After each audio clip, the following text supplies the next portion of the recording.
자, 수학 기말고사, 중간고사 전날 어제 나보다 5점, 10점이라도 더 받기 위한 꿀팁 영상 두 번째 영상입니다. 자, 오늘 제가 여러분께 말씀드릴 두 가지 꿀팁은요. 첫 번째, 시험 직전에 어떤 것들을 공부하면 좋을까? 흔히 말해 직전 보충이라고 하죠. 직전 보충 전날에 어떤 것들을 하면 좋을까에 대한 이야기들을 제가 먼저 해드리려고 하고요. 그리고 이제 세 번째 꿀팁으로는 이제 모르는 문제가 나왔을 때 어떤 식으로 찍었을 때 더 타율이 좋을지 거기에 대해서 제가 말씀드리도록 하겠습니다. 많은 분들이 일단 찍기 특강으로 이제 들어오신 분들이 많을 것 같은데 찍기 특강 이제 뒷부분에서 설명드릴 예정이니까 앞에서부터 천천히 끝까지 다 봐주시면 좋겠습니다. 자, 그래서 제가 먼저 여러분께 말씀드릴 거는 시험 직전에 이제 어떤 공부를 어떻게 하는 게 가장 타율이 좋을까에 대해서 먼저 말씀을 드릴 건데, 일단은 저는 항상 학생들한테 가장 직전 보충 때 시키는 작업들이 이런 것들이 있어요. 첫 번째로 일단 당연히 학교 교과서 문제들입니다. 우리 이제 시험을 출제한 치는 분들은 당연히 학교 선생님들이죠. 학교 선생님들이 무조건 교과서를 한번 보시면서 이거는 내기 좋겠다라고 하는 그런 포인트들이 있을 거예요. 그런 것들을 분명히 보시면서 이거는 내가 이렇게 변형해서 내봐야겠다라고 생각을 하시고 계실 겁니다. 그렇기 때문에 교과서에서 우리가 못 풀었던 문제는 당연하게 해봐야 될 뿐더러 특수한 문제들 있죠. 탐구 활동이라든지 이런 그런 상황적인 문제들, 그런 것들까지도 완벽하게 이해를 해두시는 것을 첫 번째로 하셔야 될 것 같아요. 생각보다 그런 문제들이 객관식으로 많이 출제가 됩니다. 이거는 우리가 학원 선생님이 이런 건 잘 나오지 않아 라고 했지만, 그래도 학교 선생님들은 이 교과서를 보시면서 이거는 포인트가 괜찮네, 이건 내가 수업 시간에 애들한테 얘기하고 내야지 라고 생각하시는 부분들이 있을 거라는 거예요. 그런 부분들을 꼭 한번 체크해 보시고 이해를 해 놓으셔야 됩니다. 자, 두 번째로 요거는 이제 학교마다 상황이 다를 수 있지만 학교 부고제나 이제 프린트가 있는 학교들이 좀 있을 거예요. 일단 프린트 같은 경우는 문제 양이 많지 않다 그러면 전날에 한 3회독까지 하셔야 됩니다. 근데 3회독을 하실 때 꿀팁은요, 당연히 첫 번째 1회독은 어느 정도 내가 점수를 받고 싶은 욕심이 있으셨으면 이미 1회독은 하셨어야겠죠. 그리고 2회독, 3회독인데 직전에 시간이 많지 않잖아요. 그럼 2회독을 할 때는 먼저 한번 싹 푸십시오. 다시 한번 푸시는 걸 추천을 드려요. 첫 번째 내가 맞췄다 하지만 두 번째에서 다시 한번 모를 수도 있는 거기 때문에 꼭 한번 다시 한번 풀어보시길 바라고요. 3회독을 할 때는 이제 내가 몰랐던 문제를 위주로 달달달달 외우셔야 됩니다. 거의 발상이 떠오르게끔. 그러니까 내신 시험은요, 수능이랑은 다르게 수학적 사고력이랑은 조금 별개로 우리가 지금 내신 시험에서 이런 문제들을 낼 거다라는 그런 범위를 제한해 놓기 때문에 그런 나올 만한 문제들을 완벽하게 외워두시는 게 맞다라는 얘기입니다. 이거만으로도 사실 이렇게 현재 직전에 공부하는 것만으로도 정말 많은 성적 오를 수 있을 거예요. 내가 일단은 프린트에서 이거는 안 낼 것 같아 이런 생각하지 마십시오. 내가 모르는 문제는 무조건 달달 보셔야 되는 문제인 거예요. 그래서 지금 제가 두 번째로 말씀드린 부분, 학교 프린트나 부교재 문제를 달달달달 외우자라는 거. 물론 부교재 같은 경우는 지금 1회독을 하신 분들이 다시 한번 2회독 때 다 푸시는 거는 좀 무리일 수 있어요. 그럼 1회독 때 틀렸던 문제, 몰랐던 문제 당연히 다시 한번 다 풀어보시고, 또 모르겠다 그러면 문제풀이 또 달달 외우셔야겠죠. 사실 모르신다 그러시는 건 모르셔서 문제를 그냥 외운다 이건 좋지 않아요. 당연히 문제를 이해할 때까지 완벽하게 이해를 하신 다음에 그걸 외우셔야 되는 거예요. 자, 그래서 일단은 두 번째, 우리 직전 보충이 해야 되는 두 번째는 학교 프린트나 부교재 달달 보자. 사실 좀 뻔한 소리죠. 이 뻔한 소리는 왜 선생님들이 모두 다 이런 뻔한 소리를 할까? 이것만 하셔도 점수가 오르기 때문인 거예요. 그래서 일단은 학교 교과서가 첫 번째였고요. 두 번째는 부교재나 프린트 하셔야 된다. 그리고 마지막 세 번째로 하실 거는요. 이 세 개만 하셔도 사실 전날 이제 한 몇 시간, 우리가 많이 공부해봤자 10시간 정도 할 수 있겠죠. 전날에 이 수학 공부를 할 때 있어서. 그 10시간 정도 동안 하기에 충분하게 많은 양일 겁니다. 첫 번째, 두 번째만 하더라도 사실 이미 5시간 넘게 소요를 하셨을 건데, 남은 이제 시간 동안 어떤 것들을 하면 좋으냐면 내가 풀었던 유형서들 있죠. 그런 유형서들을 다시 한번 돌아보는 게 좋은데, 그냥 제가 막 보라고 하지 않을 겁니다. 어떤 식으로 보는 게 가장 좋냐면요, 일단 제 머릿속으로 본인의 학교 시험 범위, 본인 수학 시험의 범위들을 한번 싹 써올려 보십시오.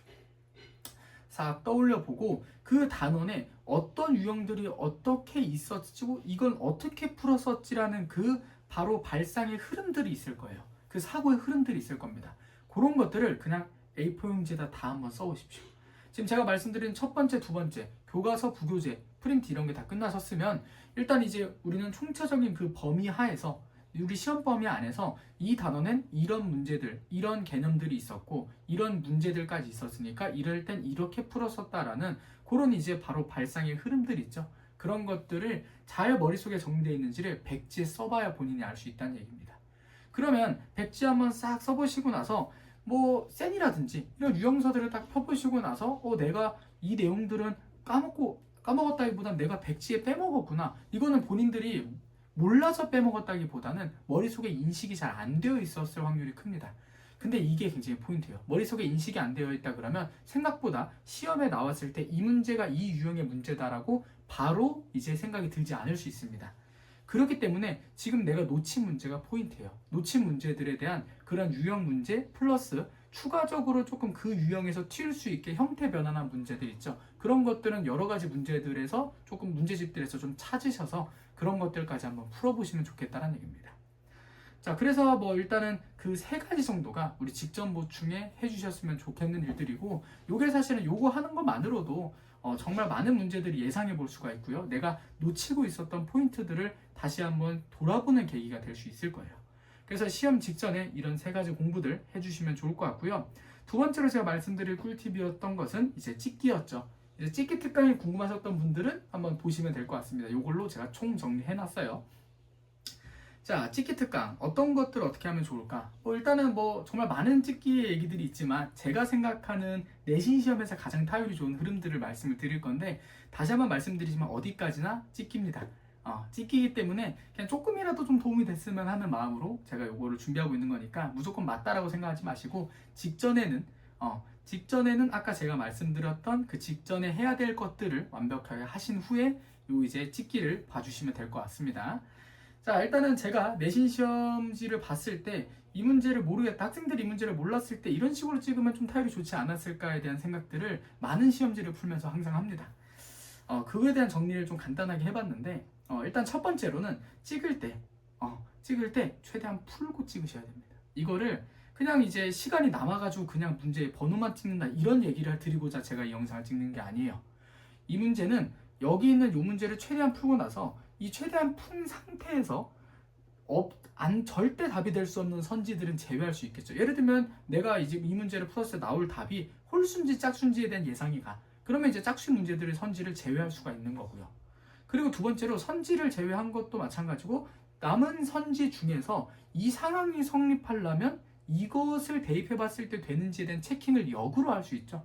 이걸 사실은 뭐 다른 얘기로 드리면 이제 선지 대입이라고 할 수 있겠죠.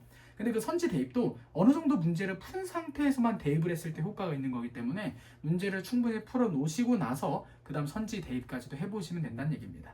그럼 선지 대입을 어떤 식으로 하냐? 예를 들면 우리 학교에 도형 문제가 나와요. 그럼 그 도형 문제가 이 선지를 대입했을 때 그 도형이 이루어질 수가 없다. 그러면 사실은 이제 그 선지의 정답이 또 아니게 되는 거니까 배제하면서 찍을 수가 있는 거죠. 그래서 일단은 사실 첫 번째 찍기법으로 제가 말씀드린 건 최대한 풀자 플러스 최대한 풀고 나서 선지를 대입해 보면서 상황이 맞는지에 대해서 체킹해 보자. 자, 그리고 두 번째 찍기법으로는요.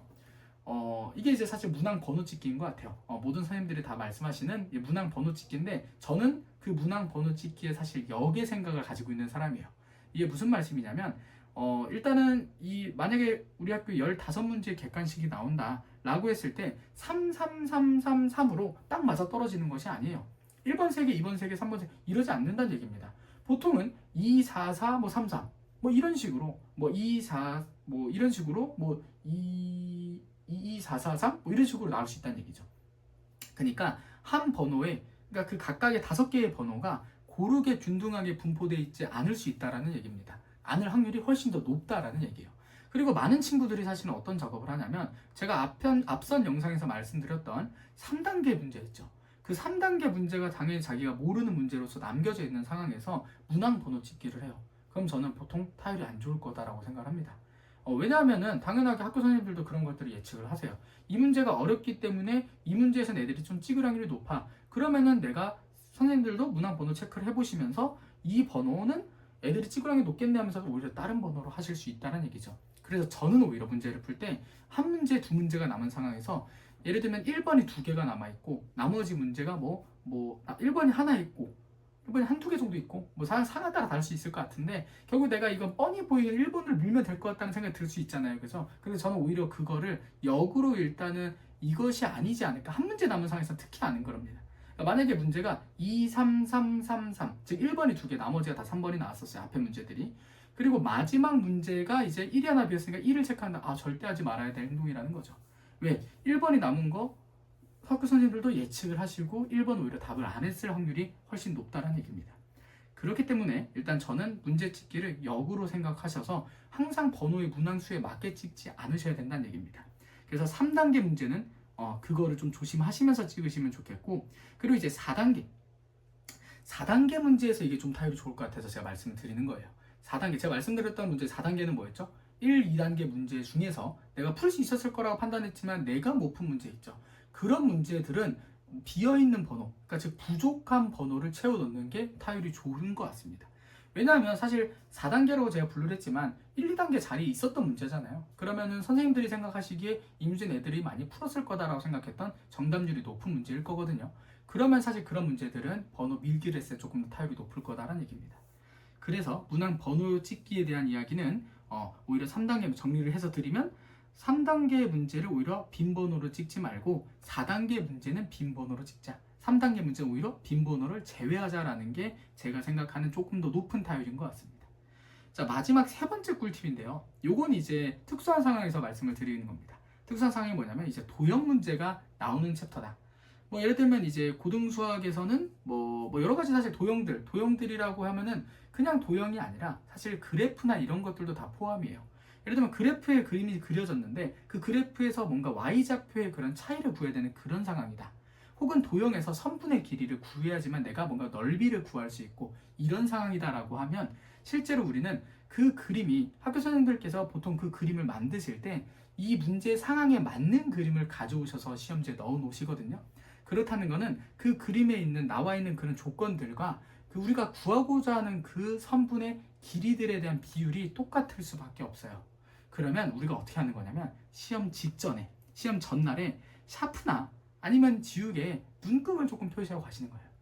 눈금을 표시하고 가신 후에 그 눈금을 보시면서 비율적으로 선분을 좀 알아보시는 것도 한 가지 꿀팁일 수 있습니다. 다시 한번 말씀드리지만 이게 도형에서만 해당되는 게 아니고요. 그래프도 마찬가지로 완벽한 그래프가 문제의 개형이 나와 있는데 여기에서의 이 X좌표에 대한 뭐 차이를 구해라, 혹은 Y좌표에 대한 차이, 이런 걸 구해라라는 문제가 나왔었다 그러면 실제로 그 도형, 그 그래프의 비율이 맞아 떨어질 수밖에 없기 때문에 우리가 알고 있는 그 그래프의 그런 조건에서 눈금에 대한 비율을 안 다음에 그 다음에 그걸 통해서 우리가 구하고자 하는 걸 재보신다 그러시면은 정답이 나올 수도 있다는 얘기예요.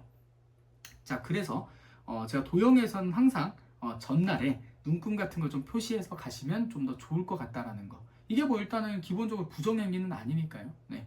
그래서 그런 비율도 만약에 조금 걸린다, 이게 부정행위 같다라고 느껴지신다 그러시면은 그 시험장에서 현장에서 그냥 지우개에서 이 길이는 이만큼이, 예를 들면 이제 A, B의 길이가 3이다. 근데 B, C의 길이를 구해야 되는 상황인데 3이라는 녀석에 대한 눈금을 재보고 그 녀석에 대한 비율을 재본다 그러면은 그것이 정답일 확률이 훨씬 높다라는 얘기입니다.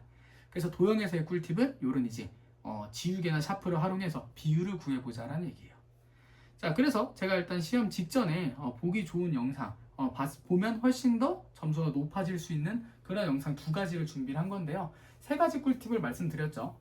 첫 번째로 일단 우리가 시험 문항을 어떤 식으로 풀어 나가야 되는지 거기에 대해서 제가 첫 번째 영상에서 말씀을 드렸고, 지금 영상에서 어떤 공부를 직전에 해야 될까, 그리고 어떻게 문제를 찍는 게 좀 더 타율이 좋을까에 대해서 말씀을 드렸으니까 이 2가지 영상은 딱 그냥 전날에 보기 좋은 영상 정도로 정리하시면 될 것 같습니다.